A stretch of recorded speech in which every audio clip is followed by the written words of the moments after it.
orang ini jalan di tembok. Jadi tembok itu dia berjalan biasa seperti ini, naik ke lantai 2, dan itu membuat kami terkejut ya, karena ketika itu kami yang jaga ya.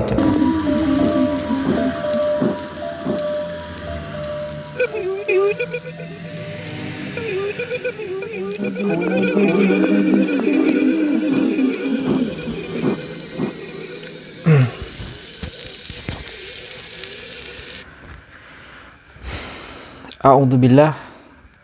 Assalamualaikum warahmatullahi wabarakatuh. Sebelum memulai cerita, saya ingin mengucapkan terima kasih kepada teman-teman yang telah mau mengunjungi channel kami yang sederhana ini. Semoga terhibur, semoga mendapatkan manfaat, dan saya ucapkan selamat datang. Saya juga ingin mengucapkan terima kasih sebanyak-banyaknya kepada teman-teman yang telah mau mensubscribe, memberikan like, berkomentar, atau bahkan men-share cerita yang saya bagikan. Langsung ke cerita.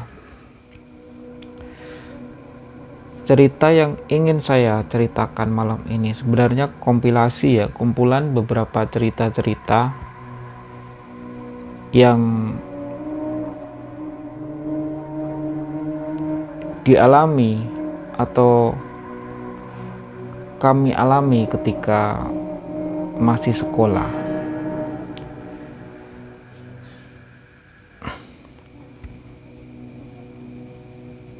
Mungkin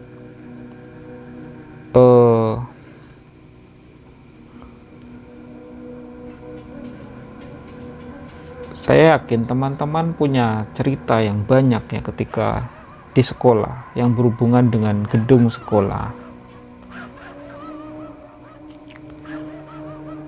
Dan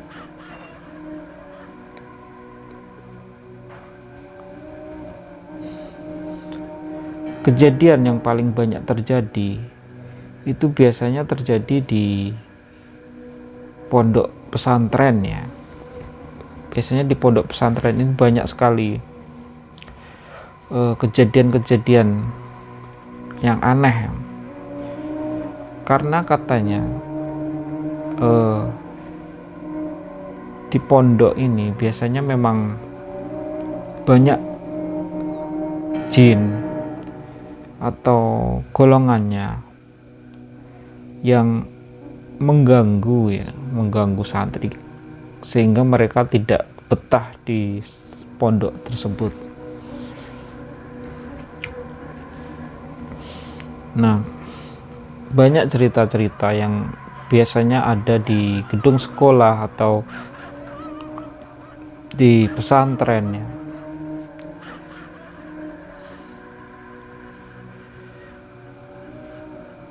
Yang kita alami, yang saya alami sendiri atau teman-teman saya, itu juga lumayan aneh, lumayan banyak. Jadi asrama atau pondok yang saya tempati itu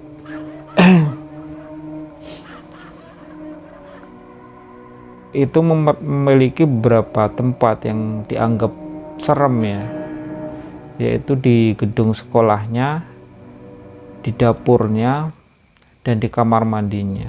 Jadi gedung sekolah ini terpisah dari asrama tempat santri tidur atau menginap, dan gedungnya lumayan besar, dimana lantai atasnya ini dibuat sebagai kelas, dan di lantai bawahnya itu sebagai dapur dan tempat makan, dan di punggungnya kamar mandi. Kamar mandinya ini cukup luas ya, jadi di lokasi kamar mandi itu seperti lorong dengan gedung yang tinggi ya, jadi jarak lantai ke atas itu cukup tinggi ya, sekitar 5 meter lebih, jadi kelihatan sangat tinggi, dan lorongnya cukup panjang. Di situ ada beberapa puluh kamar mandi dengan dihubungkan besi-besi ya, pipa-pipa besi itu. Jadi tiap kamar mandi itu kalau santri mau mandi itu ada kerannya, keran dari pipa besi itu.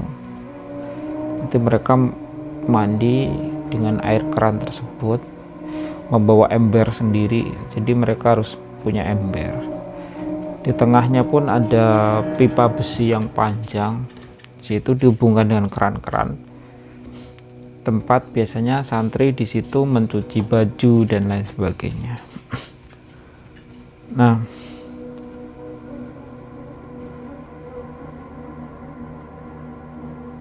di gedung kamar mandi yang luas tadi, di belakangnya itu lapangan, dan setelah lapangan itu ada sungai, dan di seberang sungai itu ada gedung pesantren yang satunya lagi ya. Banyak cerita di situ. Di antaranya, setiap malam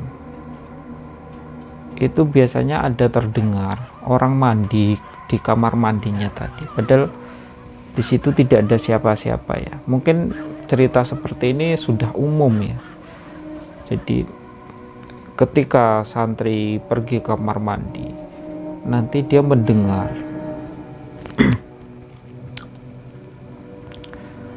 ada bunyi keran nyala di kamar mandi yang lain ya. Atau ketika dia masuk ke kamar mandi, keran-keran di luar kamar mandi tadi yang di besi di tengah tadi, yang biasa untuk mencuci baju dan lain sebagainya, itu terdengar dinyalakan. Tapi ketika dia keluar, dia tidak menemukan siapapun di situ yang sedang beraktivitas mencuci baju atau yang lainnya. Nah, selain kejadian seperti itu, di kamar mandi ini, di bagian atasnya itu yang menghadap ke lapangan itu ada kaca ya. Di situ ada kaca, dan di situ ada tangga ke lantai 2 ke arah kelas yang menghubungkan santri dari kelas itu ke lapangan sepak bola. Dan tangga itu kelihatan dari gedung kamar mandi itu ya, karena ada kacanya di atasnya itu. Nah, di tangga itu sering ada yang melihat pocong ya ketika itu. Bahkan yang di lantai 2 pun ada beberapa santri yang pernah ngobrol-ngobrol di situ, dan dia melihat ada pocong di tangga itu. Dan ketika dia disumpah, katanya dia berani bersumpah, demi Allah saya melihat, katanya.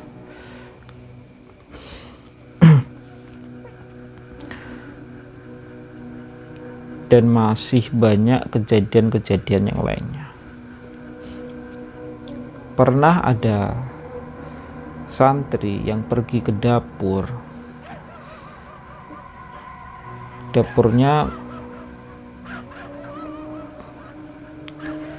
lumayan gelap ya, lumayan gelap kalau malam itu, sepi.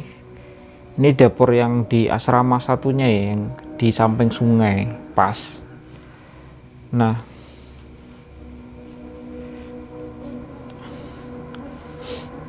di situ ketika itu sudah malam, dan dia melihat di dapur itu ramai orang. Jadi ramai santri-santri sedang beraktivitas di dapur itu, seperti makan ya. Padahal ketika itu bukan jam makan lagi. Jadi dia heran. Dan ketika dia datangi, orang-orang di situ semuanya menoleh ke arah dia. Tetapi ketika dia menoleh, mukanya ternyata muka dia semuanya. Jadi berapa puluh orang di dapur itu menoleh ke arah santri tersebut, dan mukanya ternyata muka dia semuanya, sehingga santri ini ketakutan dan lari. Ada juga santri yang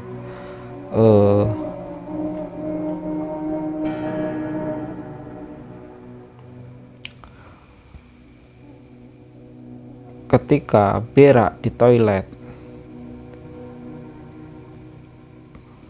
ada sesuatu yang keluar dari lubang WC itu ya, ada sesuatu yang keluar dari lubang WC, yaitu tangannya. Tangan ini memegang bagian pantatnya itu ya, sehingga santri ini lari ketakutan tanpa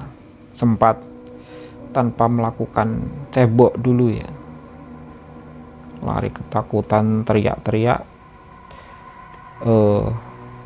tanpa sempat memakai celana atau cebok dulu.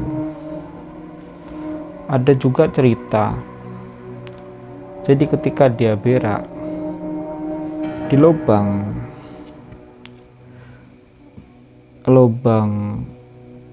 pembuangan air itu kan ada penutupnya, biasanya penutupnya itu bisa berputar sendiri lalu membuka sendiri, dan dari dalam lubang itu keluar tangan jalan ke depan orang santri yang berak tadi. Jadi dia ke kamar mandi untuk berak ya, lalu kembali lagi dan menutup lubang tadi.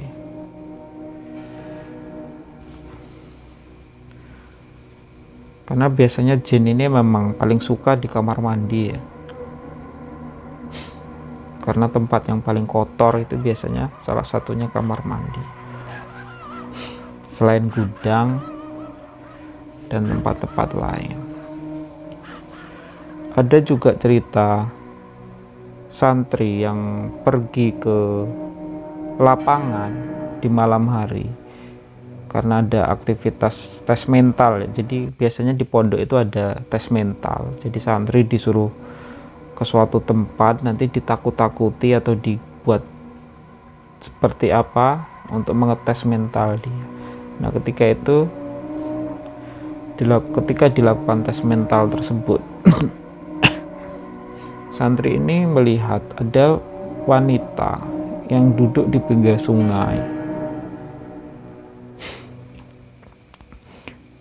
dan ketika wanita ini dia lihat, wanita ini menoleh ke arah santri tersebut, ternyata mukanya rata, jadi tanpa mata, hidung, dan mulut. Dan masih banyak lagi cerita yang lainnya. Salah satu cerita yang paling saya ingat ya, paling saya kenang, sebenarnya ini tidak ada hubungannya dengan hantu ya, tapi berhubungan dengan sesuatu yang gaib juga. Jadi ketika itu di kampung, di sekeliling pesantren itu sering terjadi pencurian. Nah kebetulan ketika itu saya kebagian jaga malam. Jadi di pondok itu biasanya santri itu dibagi untuk jaga malam ya, di awal malam dan di akhir malam, atau dia jaga langsung di akhir malam. Nah ketika itu saya kebagian jaga di akhir malam, dan ketika itu ada santri yang melihat ada orang muncul di jendela kamar tempat tidur santri ya. Jadi dia langsung teriak dan orang ini langsung lari. Nah dan ketika itu dilihat orang ini jalan di tembok, jadi tembok itu dia berjalan biasa seperti ini, naik ke lantai 2, dan itu membuat kami terkejut ya, karena ketika itu kami yang jaga malam, dan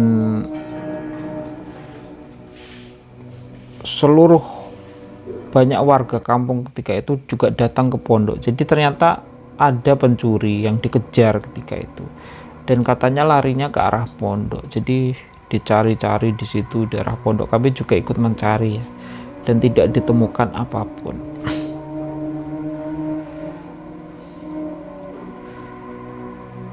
Cuma ada santri yang yakin bahwa tadi ada malingnya tadi itu yang jalan di tembok tadi ya. Jadi dia punya ilmu, entah ilmu gaib apa, yang jelas sihir ya. Jadi dia jalan ke tembok tadi, ke lantai atas, lalu menghilang di situ. Nah, besok paginya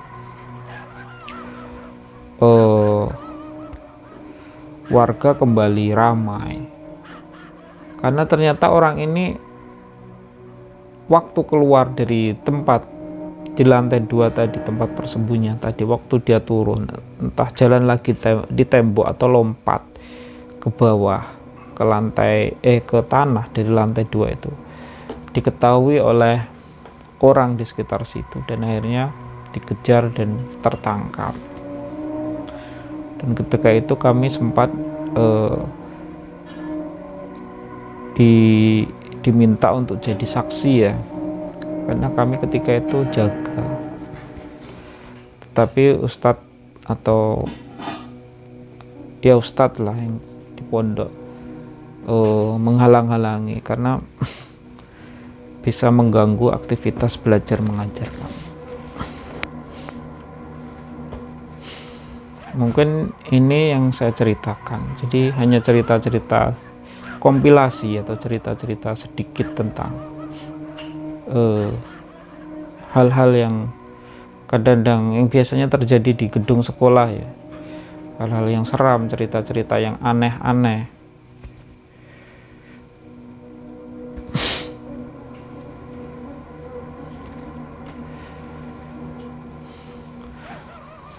Mungkin itu saja. Wassalamualaikum warahmatullahi wabarakatuh.